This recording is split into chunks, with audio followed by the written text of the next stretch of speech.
오늘도 주님 앞에 나와 예배하는 우리 귀한 성도님들에게 하나님의 충만한 은혜와 축복이 넘쳐나길 간절히 소망합니다. 우리 옆에 있는 분들에게 영육간에 강건하십시오 라고 인사했으면 좋겠습니다.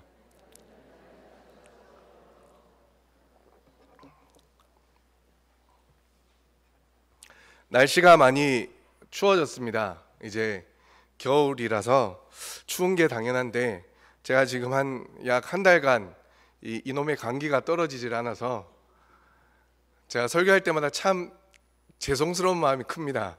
계속 기침이 안 하고 싶은데 목에서 누가 자꾸 이렇게 긁는 것 같아서 저도 모르게 기침이 자꾸 나오곤 해서 빨리 낫고는 싶은데 이게 제 마음대로 안 되니 하나님 앞에 기도밖에 할 수 없겠더라고요. 그래서 오늘 제가 인사를 영육간에 강건하자고 인사를 했습니다. 우리가 육신이 아파도 영적으로 참 힘듭니다. 제가 몸이 아파 보니까 기도하는 것도 조금 힘들더라고요. 그런데 우리의 영이 아파도 육신이 망가져가는 건 동일한 문제입니다. 그러니 우리 모든 울산 남목교회 성도님들은 영육간에 강건해지길 주님의 이름으로 간절히 축원합니다. 제가 예전에도 한번 말씀드린 적이 있는데 대림절이 되면 우리는 대림절에 대해서 많이들 이야기합니다. 4세기 말에 처음 시작되었던 대림절의 원어의 뜻은 저편에서 2편으로 오심을 뜻하는 말로 예수님이 이 땅에 오심을 나타내는 말입니다. 이러한 대림절은 크게 세 가지 의미를 가지고 있습니다. 첫째는 이미 구약에 기록된 예언의 말씀대로 예수님이 이 세상에 인간의 몸을 입고 오셨던 과거의 사건을 가리킵니다. 둘째는 말씀과 영으로 오신 그리스도와의 만남을 통한 새로운 삶으로서의 현재적 경험을 둘 수가 있습니다.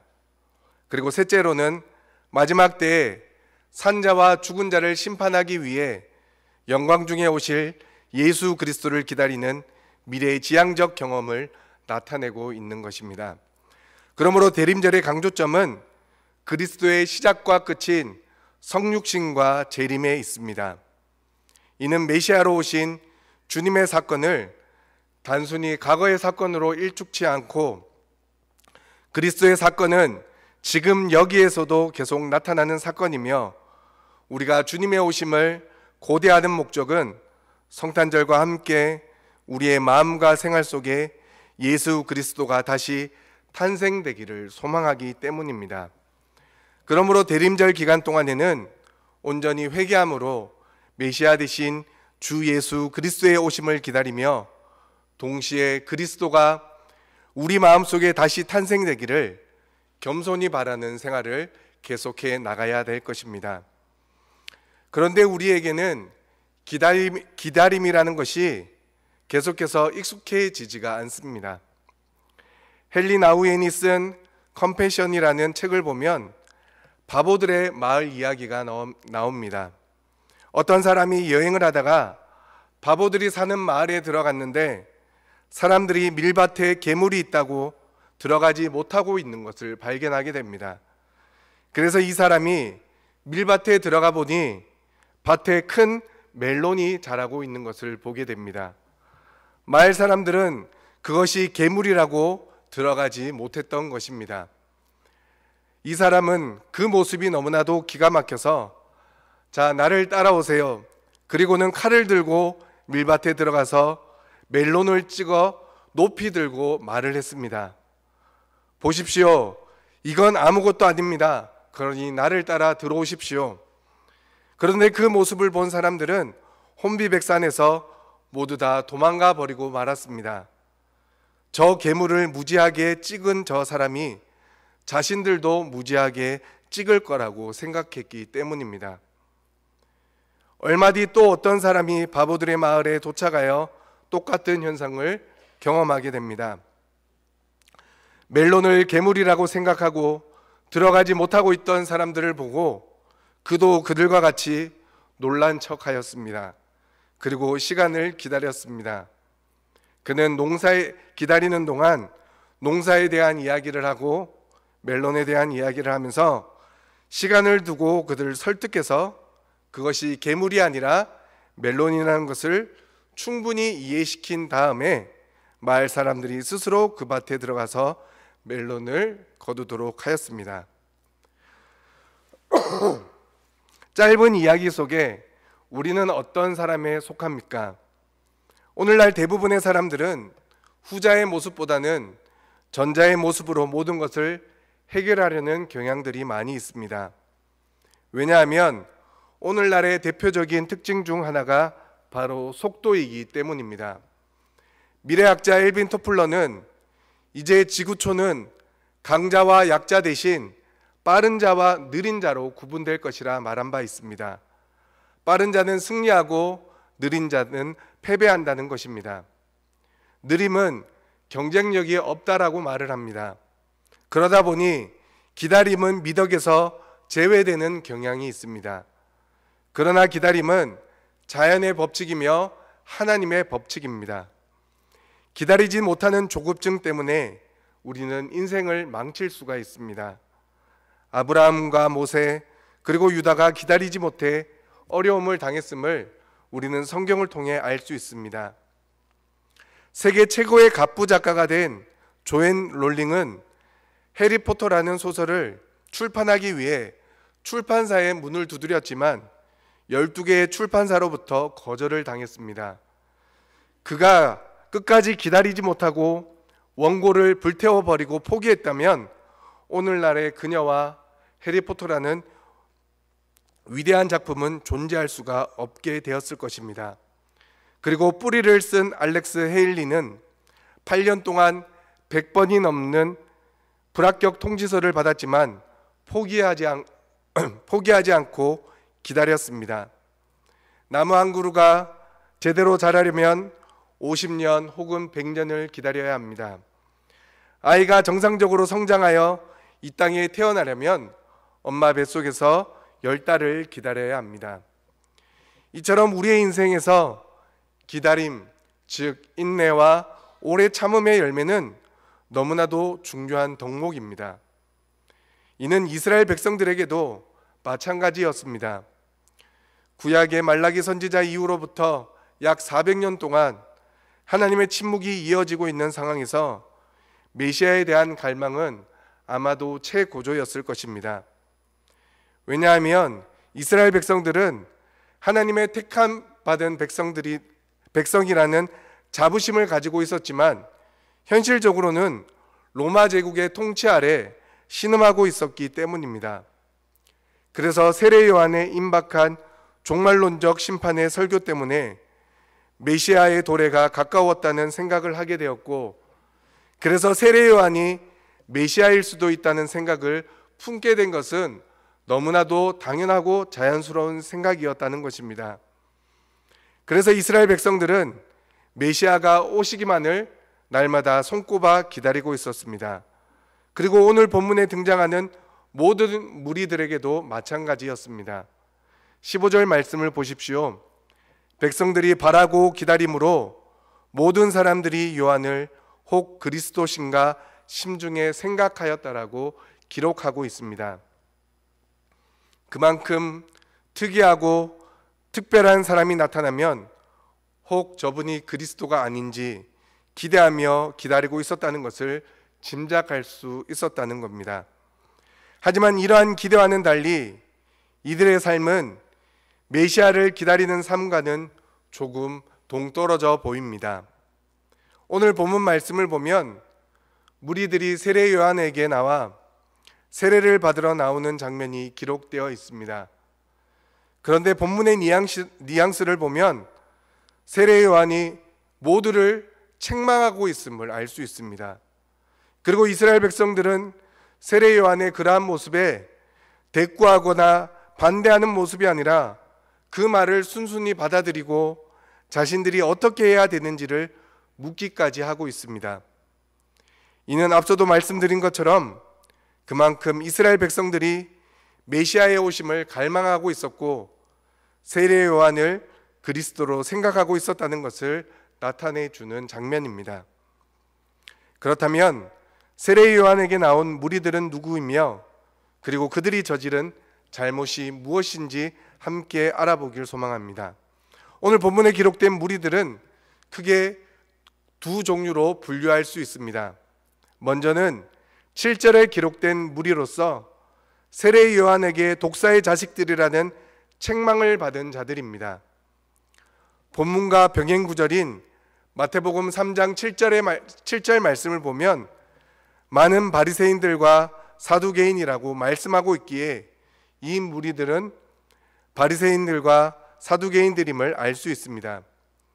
실제로 당시 세례 요한에게 나온 사람들은 여러 부류였으나 그 가운데 기족이며 종교 지도자였던 바리새인과 사두개인들은 회개의 세례를 받기 위하여 나왔다기보다는 오히려 선풍적 인기를 끌고 있었던 세례 요한의 동태를 살피기 위하여 나왔고, 세례 요한은 이들의 이러한 불순한 동기를 알고 있었기에 그들을 향해서 독사의 자식들이라 책망했던 것입니다. 그리고 두 번째 무리는 10절에 그러면 우리가 무엇을 하리이까? 라고 묻고 있는 무리들입니다. 이들은 세례 요한이 베푸는 회개의 세례를 받기 위해 모인 자들이었습니다. 그래서 회개의 세례를 통해 이후의 삶을 어떻게 살아가야 하는지를 세례 요한에게 묻고 있는 것입니다. 그러므로 이 무리에 속한 자들은 12절 그리고 14절에 기록되어 있는 것처럼 세리와 군인들을 포함한 대부분의 이스라엘 백성들임을 알 수 있습니다. 따라서 오늘 본문 말씀을 통하여 우리는 바리새인과 사두개인과 같은 종교 지도자들의 잘못과 그리고 이스라엘 백성들의 잘못이 무엇인지를 먼저 파악해야 될 필요성이 있습니다. 세례 요한은 먼저 종교 지도자들을 대표하는 바리새인과 사두개인을 향해 독사의 자식들이라고 외쳤습니다. 이는 나중에 예수님께서도 종교 지도자들을 향해서 외쳤던 단어입니다. 독사의 자식이라는 말은 위선적인 유대인들이 표방하는 아브라함의 자손이라는 말과 반대되는 의미의 단어입니다. 그렇기에 이 단어는 매우 격한 감정을 담은 어투이며 마귀의 자식이라는 숨겨진 의미까지 포함하는 독설입니다. 이는 유대 종교 지도자들이 깊이 품고 있었던 스스로 의롭다는 잘못된 생각을 깨우치고 심판이 임박하다는 것을 경고하기 위해 의도적으로 사용한 단어입니다. 그렇다면 이들의 잘못은 무엇입니까? 우리 8절 말씀을 함께 읽어보도록 하겠습니다. 8절 말씀을 다시 한 번 더 함께 읽겠습니다. 시작.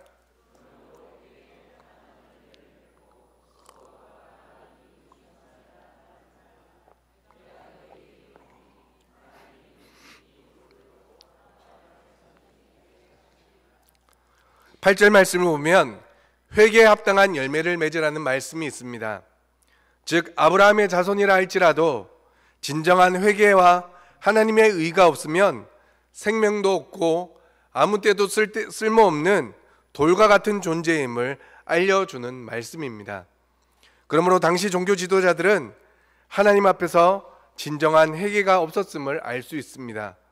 그리고 이들은 믿음이 너무나 부족한 사람들이었습니다.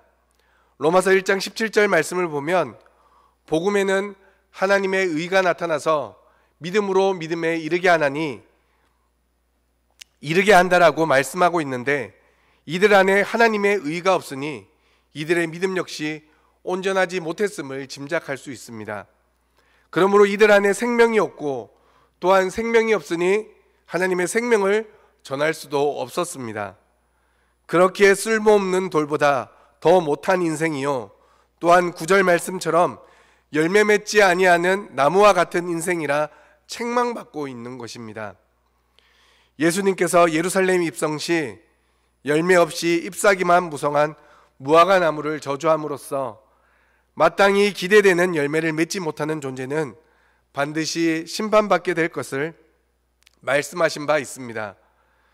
하나님은 이스라엘을 하나님의 백성으로 삼으시고 하나님의 공의와 거룩함과 사랑이라는 열매를 맺어 이방의 빛을 발하기를 기대하셨습니다. 그러나 그들은 그러한 하나님의 기대를 만족시키지 못했으며 점점 잎사귀만 무성한 무화과 나무처럼 변해간 것입니다.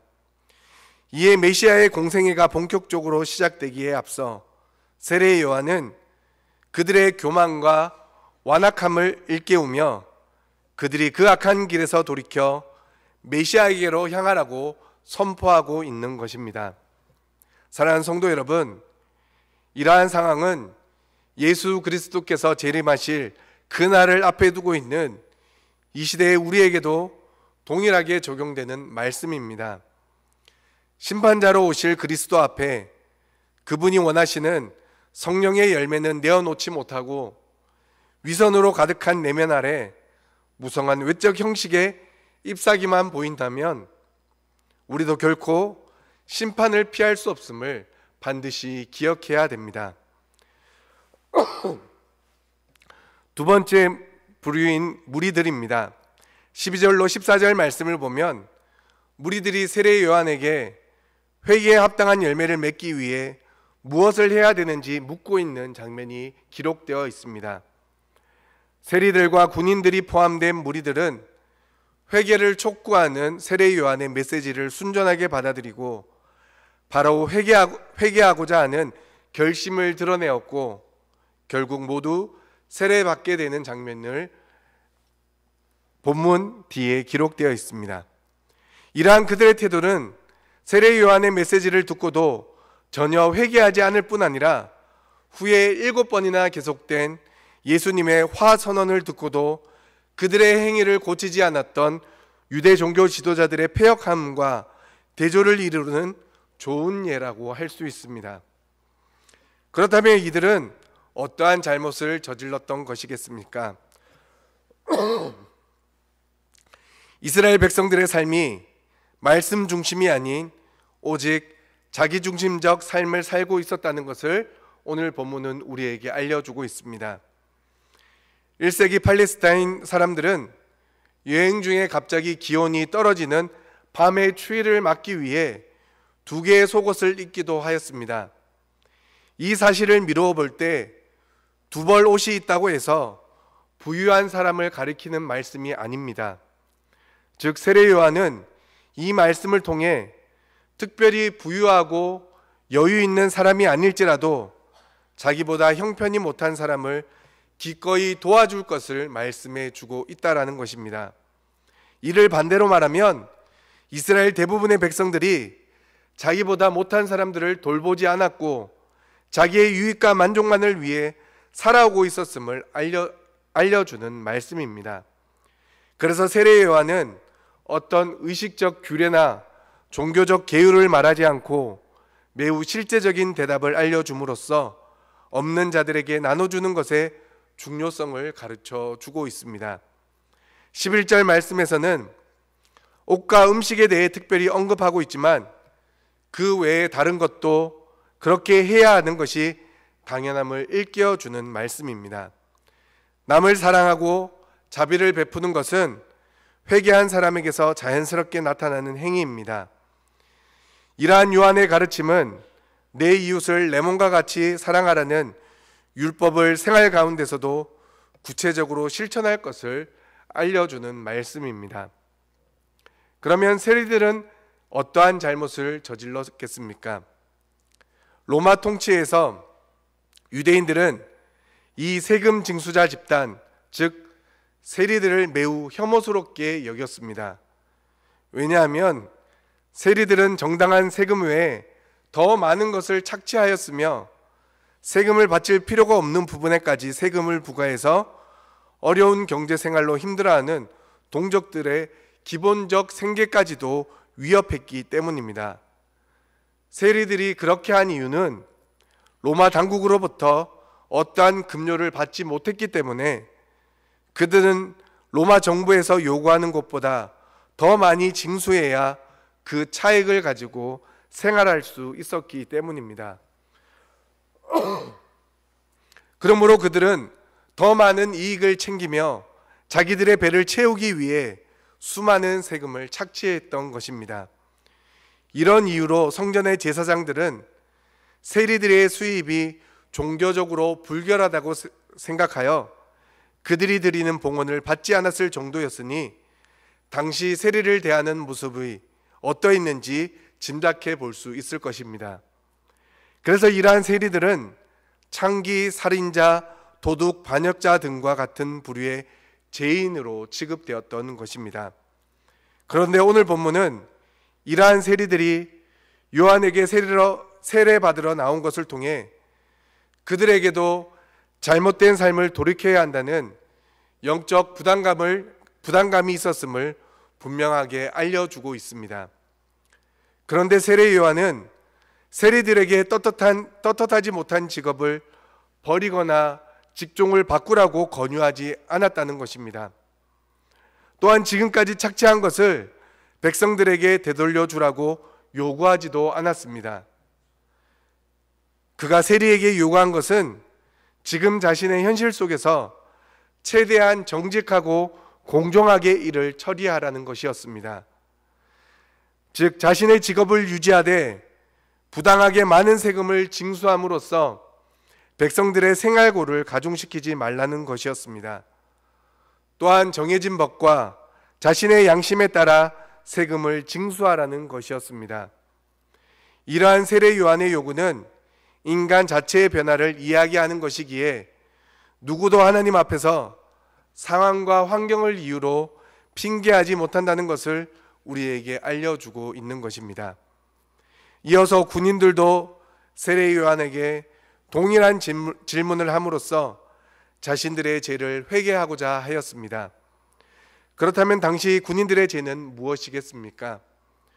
본문에 기록된 군인들은 정규 로마 군인들이 아니라 베레아에 주둔한 헤롯의 병력이거나 유대 지역 치안 업무를 위한 유대인 보조원이었을 것입니다.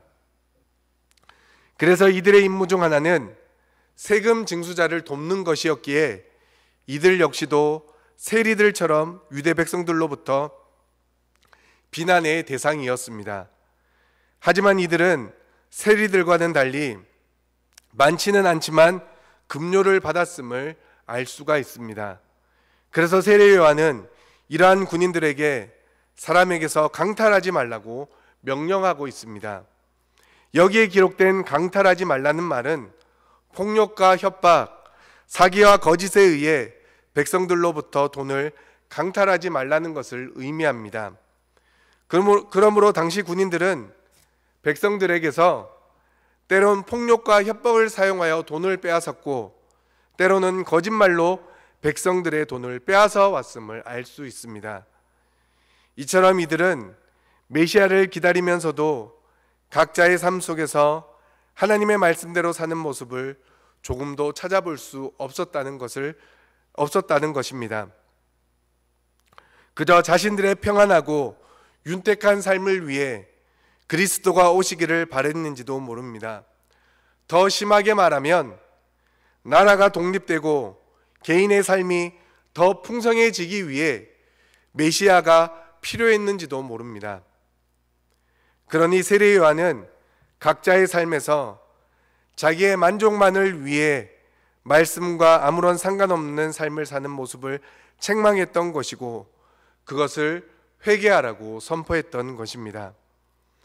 그러므로 우리의 삶의 모습에도 이와 같이 우리의 만족을 위해 예수 그리스도를 필요로 하고 있지는 않는지 우리의 삶을 반드시 돌아봐야 합니다. 그리고 회개에 합당한 열매를 맺음으로 꺼지지 않는 불에 태워지는 쭉정이가 되지 않길 간절히 소망합니다. 그래서 우리 주님 다시 오시는 날 지혜로운 다섯처럼 신랑 되신 우리 주 예수 그리스도와 함께 하나님 나라에 온전히 들어가는 축복이 있기를 소망합니다. 끝으로 한 가지 이야기를 하고 말씀을 맺으려 합니다. 예전에 우리 아이가 달라졌어요라는 TV 프로그램이 있었습니다. 자녀들의 문제 행동이 심각한 아이들을 찾아가 전문가로부터 그 아이의 행동이 무엇 때문이며 어떻게 고쳐야 하고 부모들이 앞으로 어떤 행동을 통해 아이를 가르치고 관계해야 되는지를 알려주는 프로그램이었습니다. 아마 여기 계신 분들 모두도 다 한 번씩 보셨을 거라 생각됩니다. 그 프로를 보면 아이들의 문제 행동은 제각각이지만 전문가의 행동은 대부분 비슷한 모습을 보여줌을 알 수 있습니다. 때론 부드럽게 타이를 때도 있고, 때론 아무 말도 하지 않고 무서운 분위기를 연출할 때도 있습니다. 하지만 어떠한 경우든 전문가는 아이 스스로가 자기의 잘못을 인정할 때까지 기다려준다는 것이 특징이었습니다. 그리고 그 기다리는 모습이 제 눈에는 모두 동일하게 비춰졌습니다. 하지만 아이들의 변화를 기다린다는 것은 그리 쉬운 일은 아닙니다. 그래서 그 모습을 지켜보는 부모들의 모습을 보면 애 같아서 발만 구르는 모습이 카메라에 자주 잡히곤 하였습니다. 그럴 때마다 전문가 선생님은 부모님들에게 더 기다려야 한다며 부모가 끼어들지 못하도록 기다리라고만 당부하였습니다. 그리고 한참의 시간이 지나고 나면 아이들은 소리 지르다 지치고 울다 지쳐 스스로 자신의 잘못을 인정하게 되고 이후에 변화된 모습을 보여주면서 마무리되는 그런 프로그램이었습니다. 제가 왜 이 프로그램 이야기를 하냐면 얼마 전 저도 프로그램에 나오는 전문가 선생님처럼 한번 해보았기 때문입니다. 얼마 전 저희 아내가 저희 첫째 하윤이에게 약을 먹여야 하는 상황이 있었는데 하윤이가 약을 먹기 싫다며 울고불고 난리가 났었습니다. 그러다 저희 아내가 그럼 혼자 먹으라고 약통을 아이의 손에 쥐어주었는데 화가 나서인지 그 약통을 던져버렸습니다.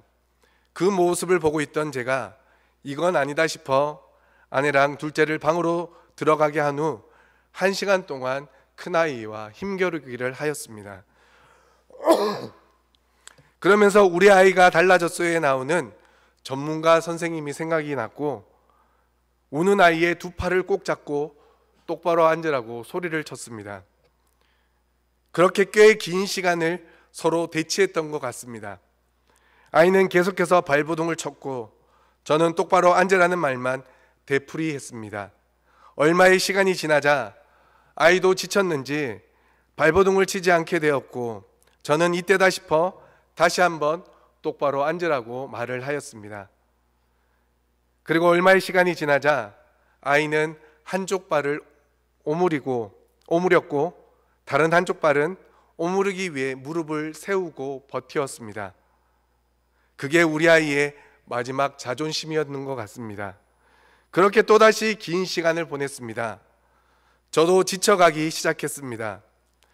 마음속으로 하나님 도와달라고 아이를 바르게 훈육하는 방법이 무엇인지를 하나님께 묻고 또 물었습니다.